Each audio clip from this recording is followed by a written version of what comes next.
The rights and duties of cyclists as demonstrated by league-certified instructors.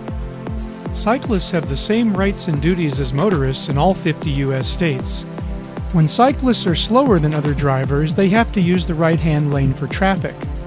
Here, Brian is driving in the center of the narrow lane, or controlling the lane, to prevent motorists from passing him within the same lane. Instead, they have to make lane changes to pass or wait behind. This behavior also allows Brian to avoid being hit by suddenly opening car doors, or motorists pulling into or out of driveways, or motorists making right turns across his path. When cyclists are traveling slower and the lanes are very wide, then they can share the lane by allowing motorists to pass inside the lane on the left-hand side. They must also be careful not to ride too far to the right and avoid road hazards like the gutter seam or debris. However, as cyclists approach the intersection, they need to move over to the through lane because frequently a right turn only lane will develop at the right side of the road. Here you see Dan and Brian merging over to control the through lane position to proceed safely through the intersection while allowing right turning motorists to pass on the right and make their right turns. Next, League Certified Instructor Chris Quint shows you how to cross a freeway ramp. You'll notice that road construction artificially narrows the lane and Chris controls it to prevent too close in-lane passing. He stays at the left side of the lane in the through position to pass the freeway ramp while allowing motorists to move to the right and enter the freeway.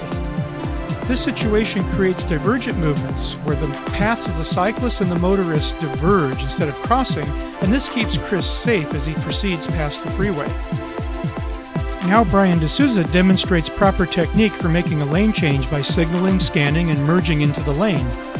He then proceeds straight through to a left turn only lane, as cyclists are required to use left turn lanes, as are motorists.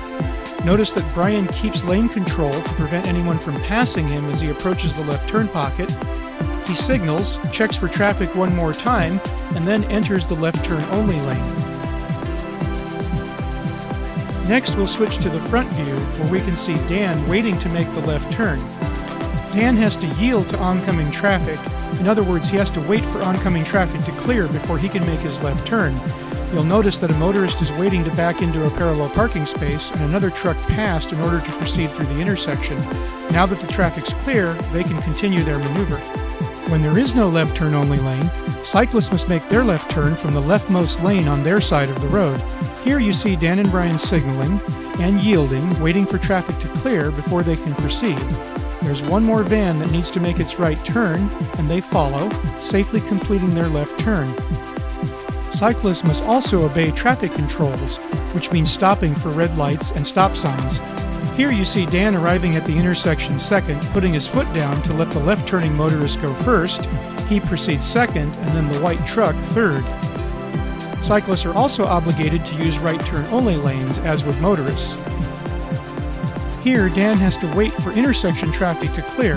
This includes a left-turning motorist and a pedestrian in the crosswalk, before he can safely proceed to make his right turn. Brian is using a highly visible lane control position to ensure that following motorists can see him and understand that he wishes to make a left turn. This lane position gives him good visibility during the daytime and the ability to prevent motorists from passing him too closely as he enters the turn pocket. When riding at night, cyclists must use lights in order to keep the same daytime lane position highly visible to overtaking or following motorists. As you can see here, Dan demonstrates that motorists treat him the same way at night as they treated Brian during the daytime because he's using lights. Well, that's all for now. Just remember that cyclists fare best when they act and are treated as drivers of vehicles.